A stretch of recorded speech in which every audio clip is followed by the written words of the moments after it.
I te tuatahi e mihi ana koe ki a koe te tūngane. Ko whai wā ki te kōrero kia mātou mō tēnei kaupapa whakahirihira tēnā koe. All you have to do is look online and you can see Māori and Polynesian young people building videos and creating amazing stuff on TikTok and Insta and all those kinds of things. But when it comes to actually following tech as a career, why are the numbers so low?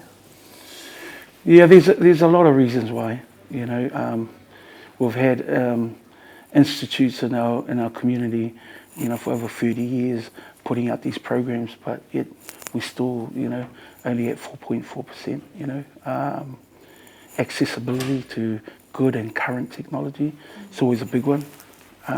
But the awareness created in our communities about, you know, opportunities or industries of the future for our community in tech.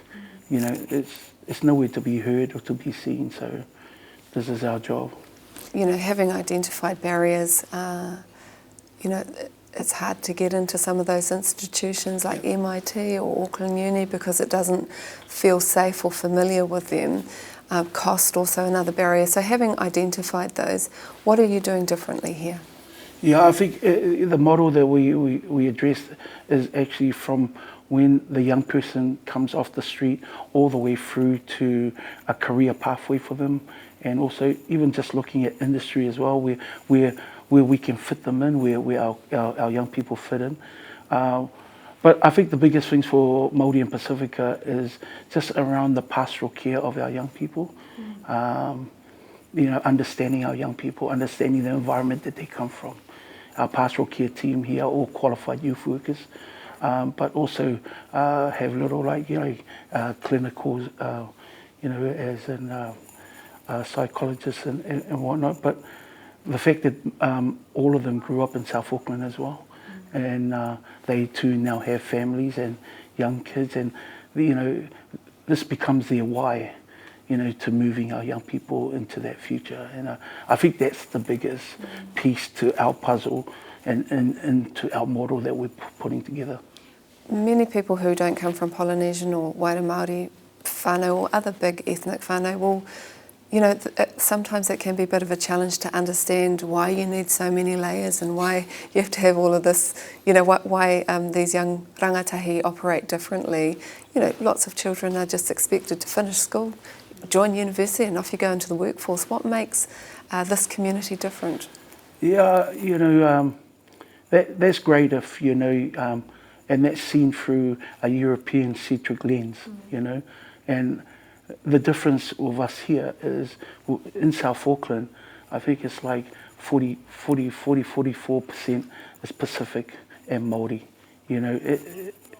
And so in order for us to try and advance our families, our Pacific and Māori families, society or at large or industries, they have to understand the people. And so once you get a taste of how the people work and how they move, their interests, and then they probably might get, you know, them into their workplace, productivity rises, all these great things will come because they've just tried to understand the people in this community. We love South Auckland. South Auckland has always been our home. We grew up here. It's not, you know, I guess, flashiest place, but it's home to us. And we know, you know, we know the streets, we know the corner dairies, we know the young people going to school. It is our home. So we want, just as much as other affluent areas in New Zealand want betterment for the young people and their kids, and that, so do we. We have the same dreams and desires. But you know, if society does not understand how we are as a community, then, you know, we will always get left behind or be misunderstood. So who's coming? You know, who are these young rangatahi that are coming into the Cause Collective? Where are they coming from? The majority are currently what they deem as NEETs, which is young people who are not in education, not in training, not in employment. And so, you know, I guess they've been labelled as, you know, those who fall through the cracks. But these are our kids. And if we do not provide a pathway for them for a better future, then who is? And what, so the flip side of that, what happens to them? They become a drain on, on the government, high rise in unemployment. All these factors will happen, and we've seen it.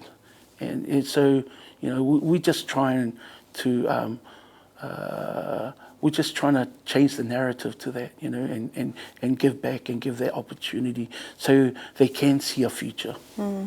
Our grandparents used to say, keep busy, and if you keep busy, you keep out of trouble. Yeah. And actually, things have changed when you're living in urban Auckland. There's not the same kind of mahi to be done to keep yourself busy. Yeah. Are you trying to create that with tech? Yeah. We are, because we know the elements that are out there in our community as well. We know, gangs are recruiting our young people.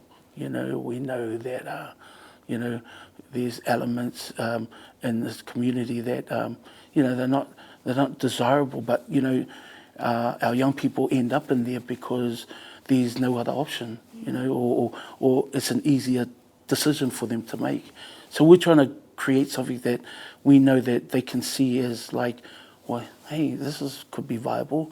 Or do I have to spend time in there? Or do I have to, is there a job in the future for me?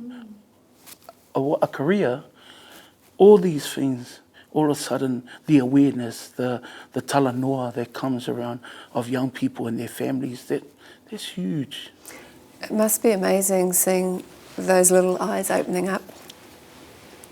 Yeah. When they realise there might be something here for them. Yeah, previous to this life, I was involved in music.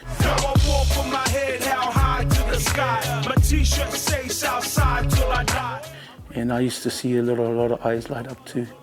And I spent, 20 odd years in there. And now I start seeing the same young eyes light up here in the tech industry.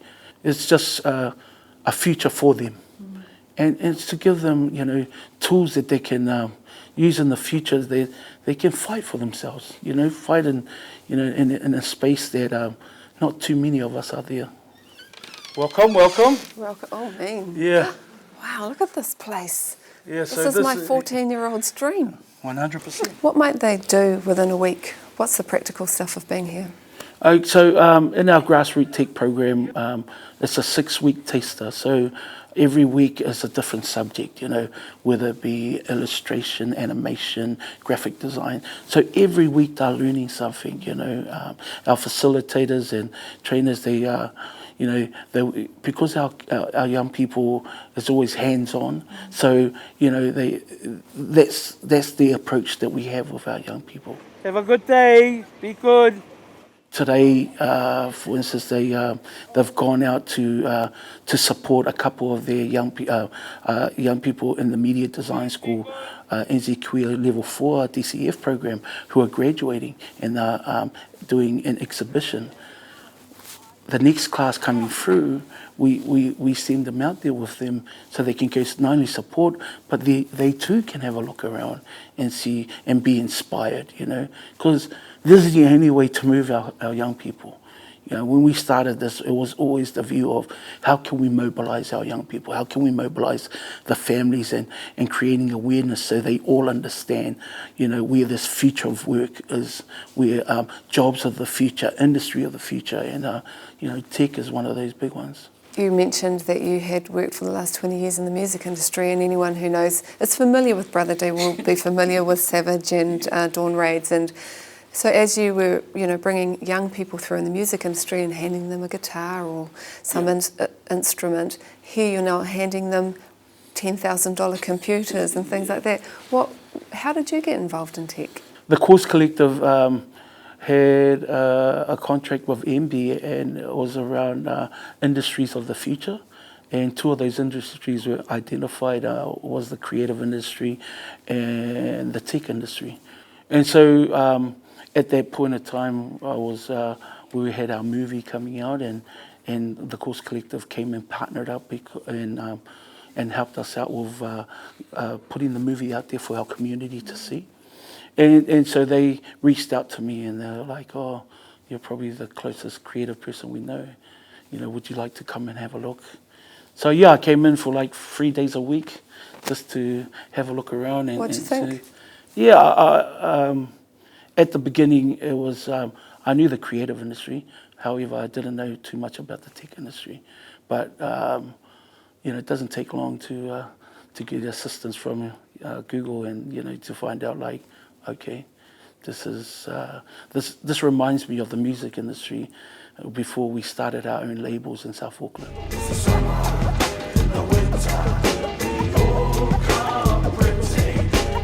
And in your mind, having worked with young brown rangatahi in music, is this transferable? Can we be shifting our young people into tech? Absolutely. There's, I call it the South Auckland creative and tech, even though they're two separate industries. In South Auckland, it's just one thing.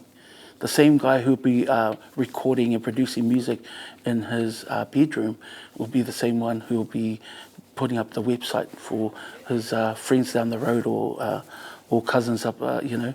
So it's all one thing. And you know, the one thing about Maori and Pasifika is we're so talented in, you know, doing 5 jobs in one space. And that's what this is. You know, eventually we look to try and we want to build a recording studio, a space where we can offer podcasting, a space where we can offer dance for our young people here. And take away the biggest barrier, which is cost. You know, and allow them to come in and be them and grow in that space. And we can be their helping hand to just walk along with them with our pastoral care and look after them until at such a point where they can enter into industry. Can you feel me? Can you feel me? Can you feel me? Can you feel me? In the music industry, I've heard you talk, and many other Pasifika and Māori artists talk about how difficult it can be to navigate through there to succeed, because there's a lot of blocks and roadblocks and big companies who want to do it without you. That'll be the same in the tech industry. So what do you need from the wider tech industry to realise the dreams of these young people? We just want a chance, to be honest. You know, we want tech industry to look at Maori and Pasifika as an untapped talent, just like we did with the music. You know, we knew none of the major labels were coming to South Auckland to listen to the sound that we're putting out. So we had to create our own. That's what our creation here at the moment is, the South Auckland Creative and Tech Hub. But we just want a chance. We want the opportunity just like everybody else. But, you know, we have to start from grassroots level, because as you probably found out in some of the research, you know, accessibility to good and current technology is a hard thing for our families. Some of our families barely have Wi-Fi in the houses. So all these conditions and that add up to these young people coming in and learning something new. But we just want an opportunity. You know, my graduates will one day have jobs in the future in tech. You know, so currently we have 7 who have graduated from Media Design School with level 4.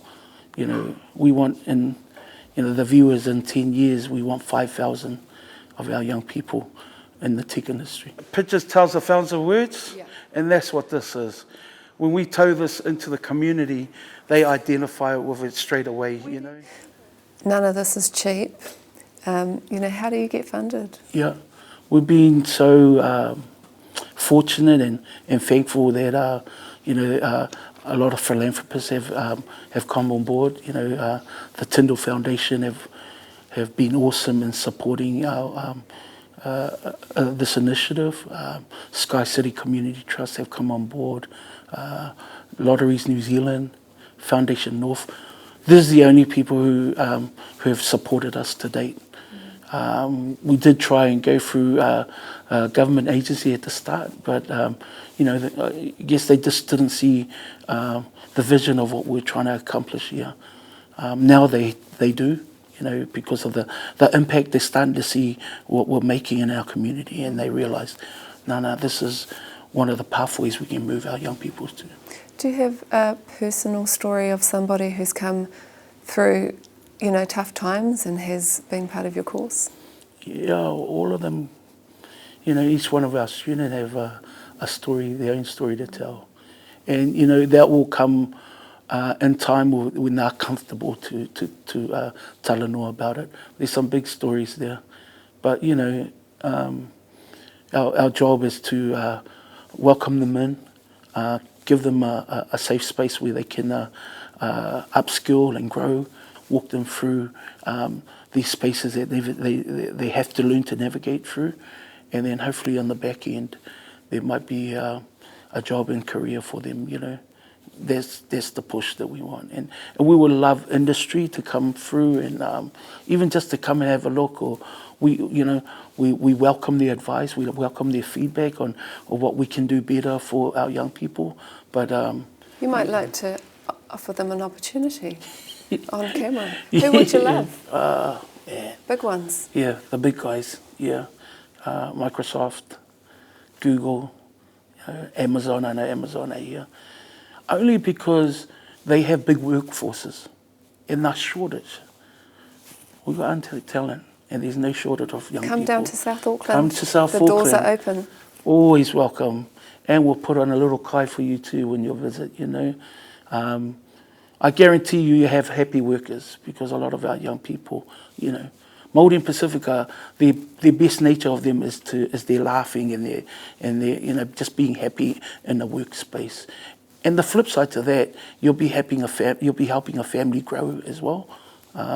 You know, you'll be giving that young person an opportunity where they can earn, you know, to bring their families out of a struggle. And that's the big piece for me.